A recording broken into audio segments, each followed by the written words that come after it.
Quel est l'état des routes après les fortes pluies de jeudi? Cette saison des pluies qui ne fait que commencer trouble le sommeil de nombreuses populations de diverses communes du district d'Abidjan. Et puis le chef de l'opposition malawite remporte le scrutin présidentiel. La commission électorale a officialisé aujourd'hui la victoire de Lazarus Chakoura avec plus de 58% des suffrages. Bonsoir et bienvenue dans le journal. 3 jours après la forte pluie qui s'est abattue sur le district d'Abidjan, quel est l'état des routes des communes fortement touchées? Sur des routes, l'on peut voir de gros trous béants et sur d'autres de la boue. Le reportage de Bintou Pekele commenté par Clément Boko. Rond-point de la Riviera 3 dans la commune de Cocody.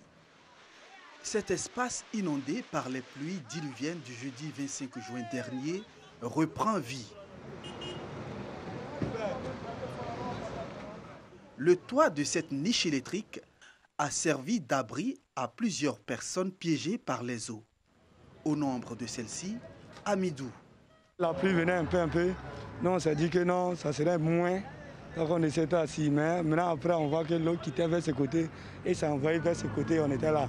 Donc on ne pouvait pas s'échapper et c'est sur là, nous on est monté pour nous sauver. Les conducteurs de taxis communaux qui ont repris le service 2 jours après l'incident ont également subi le courroux des eaux. C'était tragique pour nous parce qu'on ne s'attendait pas à ça. On s'est retrouvés même dans l'inondation, mais il y a des véhicules même qui étaient gâtés, tout ça. L'eau a inondé le véhicule jusqu'à ce que le moteur même se noie.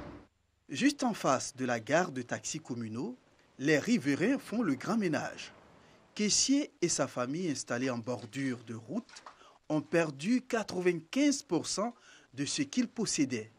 Ce qu'on récupère, c'est des petits bibelots qu'on peut récupérer. Si jamais on peut... Bon, voilà quoi. C'était trop fort. Ça nous a projeté vers le portail et c'est ces petites balustrades-là qui nous ont sauvés.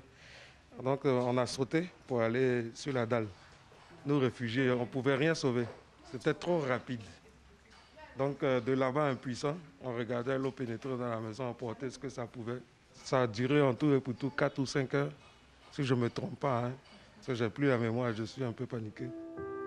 Au carrefour de la Riviera Palmeraie, toujours dans la commune de Cocody, les traces du passage de l'eau sont encore visibles, même si la vie semble reprendre son cours normal. Autre destination, carrefour du zoo d'Abidjan. Même réalité. Le bitume est dégradé par endroits et les canalisations sont exposées. La circulation et les petits commerces ont repris.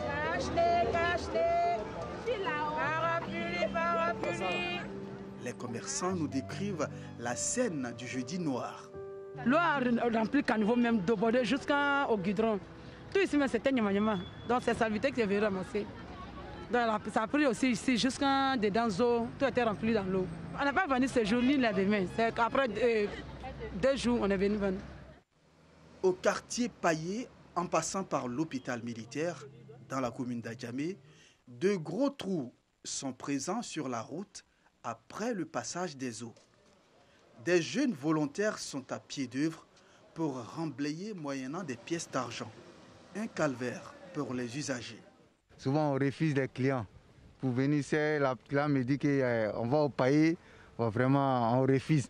La route n'est pas bonne, sincèrement. La pluie a gâté la route, donc ça nous fatigue beaucoup. Tout le long de la route du quartier Paillé jusqu'au carrefour de Plateau, boue et sable ralentissent le trafic. La prudence reste de mise. Intéressons-nous au transport aérien. L'aéroport de Bouaké a enregistré son premier vol domestique depuis la réouverture des aéroports.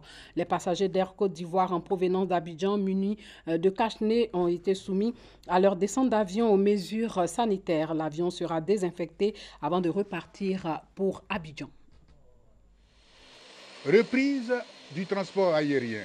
Le vol domestique assurant la ligne Abidjan-Korogo Bouaké est arrivé à 14h GMT.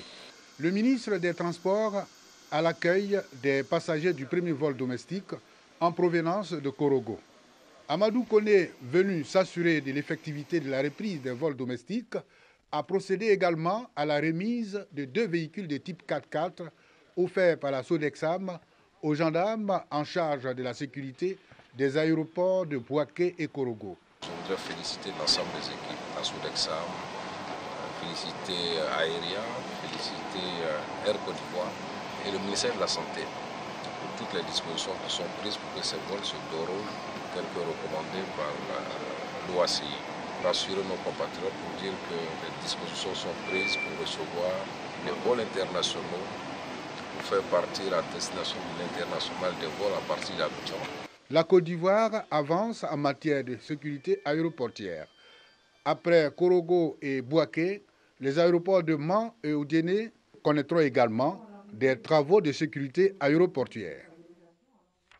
La plateforme panafricaine des femmes et des jeunes pour la paix, la démocratie et la gouvernance observe, elle, depuis le 10 juin, l'opération de révision de la liste électorale. Cette organisation de la société civile a été choisie par la commission électorale indépendante pour mener des actions de sensibilisation et de supervision. Après plusieurs jours sur le terrain, cette plateforme a dressé son bilan dévoilé dans ce reportage de Soro Corona. L'observation du processus de révision de la liste électorale et la sensibilisation des populations ont été confiées à certaines organisations de la société civile par la Commission électorale indépendante CEI. C'est le cas de la plateforme panafricaine des femmes et des jeunes pour la paix, la démocratie et la gouvernance, DPFJ. Cette organisation a déployé des équipes dans plusieurs localités. Après 2 semaines d'action, la DPFJ a marqué un arrêt pour faire le point. De façon générale, l'on retient l'engouement que suscitent les questions électorales. Les partis politiques et la société civile mènent des actions concrètes sur le terrain. Les autorités administratives s'engagent à faire en sorte que l'opération se déroule dans les meilleures conditions. La présence effective et permanente des agents de la Commission électorale indépendante dans les centres d'enrôlement. La plateforme panafricaine des femmes et des jeunes pour la paix, la démocratie et la gouvernance a également fait des propositions. Organiser un peu plus tôt des audiences foraines permanentes pour permettre à tout le monde d'obtenir une pièce administrative. La plateforme panafricaine des femmes et des jeunes pour la paix, la démocratie et la gouvernance avait en charge l'observation du processus de révision de la liste électorale et de la sensibilisation des populations des départements de Yamoussoukro, Bouaké et Béoumi. Au Malawi, Lazarus Chakwera a prêté serment aujourd'hui après que la commission électorale a officialisé sa victoire avec plus de 58% des suffrages. Mais le président sortant, dont la réélection en 2019 avait été annulée en raison de fraude, a dénoncé des irrégularités dans le scrutin. C'est en toute simplicité que Lazarus a affirmé que c'est Dieu lui-même qui lui a demandé de se lancer en politique. Lazarus Chakwera est un ancien pasteur évangéliste. Le chef de l'opposition malawite, Lazarus Chakwera, proclamé vainqueur de l'élection présidentielle face au sortant Peter Mutharika. Chakwera a prêté serment aujourd'hui lors d'une cérémonie officielle. Plus de 4 millions d'électeurs ont voté mardi dernier pour la 2e fois en un an au Malawi après l'annulation de la réélection de Mutharika en mai 2019 en raison de fraude massive. Au terme de 4 longues journées de dépouillement, le président de la commission électorale a confirmé la large victoire de Chakwera, un ancien pasteur évangéliste de 65 ans avec 58,57% des suffrages. Il dévance Peter Mutharika, 79 ans, de plus de 800 000 voix. Lors du scrutin disputé de mai 2019, la MEC avait proclamé la victoire de Peter Mutharika au pouvoir depuis 2014 avec 38,57% des suffrages contre 35,41% à Lazarus Chakwera. Mais le chef de l'opposition avait contesté les résultats et ses partisans étaient descendus dans la rue pendant plusieurs mois pour obtenir l'annulation du scrutin. Leur manifestation avait été le théâtre de fréquentes violences avec les forces de l'ordre. En février 2020, la Cour constitutionnelle a finalement donné raison à l'opposition en invalidant les résultats pour cause d'irrégularité généralisée et systématique et en ordonnant la tenue d'un nouveau scrutin. Le Malawi est ainsi devenu le 2e pays d'Afrique subsaharienne à avoir annulé une élection présidentielle après le Kenya en 2017. Au Nigeria, 9 soldats et 2 membres d'une milice d'autodéfense ont été tués samedi lors d'une attaque de présumés djihadistes. L'attaque s'est produite dans le nord-est du pays, au cours de laquelle de nombreux civils ont vraisemblablement été enlevés selon des sources sécuritaires. Des combattants identifiés comme des membres du groupe djihadiste Boko Haram ont ouvert le feu et jeté des grenades samedi sur un convoi de civils d'une centaine de véhicules protégés par l'armée nigériane au niveau du village de Kommala sur la route entre Damboa et Maiduguri, capitale de l'état de Borno. On assiste ces dernières semaines à une recrudescence des attaques djihadistes dans cette région qui vise à nouveau de plus en plus de civils après plusieurs mois durant lesquels les cibles étaient essentiellement militaires. Plus de 36 000 personnes ont été tuées depuis 2009 dans les violences dans la région et plus de 2 millions de personnes ne peuvent toujours pas regagner leur foyer. En RDC, le ministre de la Justice arrêté samedi a été libéré le même jour dans la soirée. Ce matin, le chef du gouvernement congolais a, dans une déclaration lue par son porte-parole, dénoncé une arrestation arbitraire ne reposant selon lui sur aucun fait infractionnel. Pour lui, cet incident est de nature à provoquer la démission du gouvernement. Dans sa déclaration, le premier ministre congolais rappelle au président Félix Tshisekedi qu'aucun membre du gouvernement ne peut être poursuivi pour des opinions émises lors de délibérations du Conseil des ministres. Le Premier ministre demande enfin au président de saisir le Conseil supérieur de la magistrature pour une action judiciaire contre les magistrats auteurs de cette interpellation. Cette arrestation a irrité le camp politique du ministre, le Front commun pour le Congo, FCC, qui dispose de la majorité du Parlement. Aujourd'hui, le camp Kabila veut mettre fin à la coalition et réclame une cohabitation, ce qui aurait comme conséquence la nomination d'un nouveau gouvernement sans les membres du camp Tshisekedi.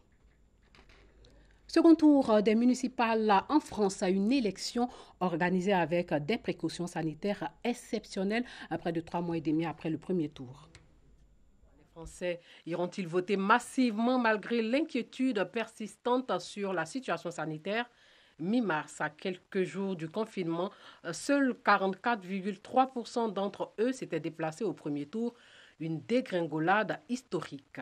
Les opérations de vote pour le second tour, organisées avec des précautions sanitaires exceptionnelles, ont démarré à 6 h GMT, 8 h heure locale.